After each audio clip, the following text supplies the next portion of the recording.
మనం అనునిత్యం ప్రచార ప్రసార సాధనాల ద్వారా వింటూ ఉన్నాం, చూస్తూ ఉన్నాం.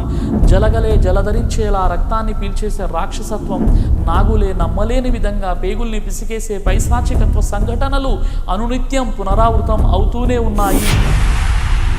కలల పేర జారిపోయే మన మహిళల వలువలు, ఫ్యాషన్ల పేరుతో దిగజారే విలువలు, ఆధునికత ముసుగులోన విశృంఖల చేష్టలు, కామాంధుల కోరల్లో బలి అయ్యే యువతులు.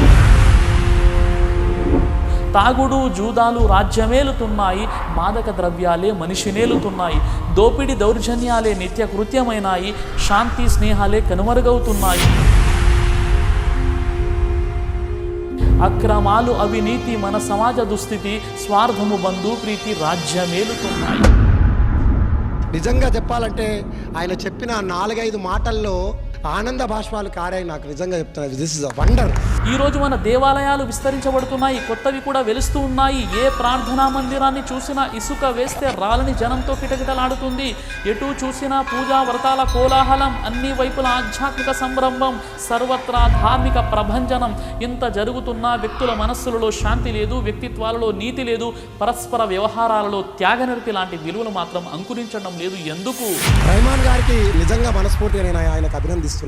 యా అయ్యుహన్నాసు తఖూ రబ్బకుముల్లదీ ఖలకకుమ్ మిన్ నఫ్సిన్ వాహిదా వఖలక మిన్హా జౌజహా వబస్స మిన్హుమా రిజాలన్ కసీరన్ వనిసా వత్తఖుల్లాహ అల్లదీ తసాఅలూన బిహి వల్ అర్హామ్ ఇన్నల్లాహ కాన అలైకుమ్ రఖీబా.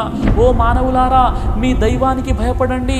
ఆయన ఒకే ప్రాణి నుండి మిమ్మల్ని పుట్టించాడు, అదే ప్రాణి నుండి దాని జంటను సృష్టించాడు, ఇంకా ఆ జంట ద్వారా అనేక మంది స్త్రీలను పురుషులను అవనిలో వ్యాపింపజేశాడు.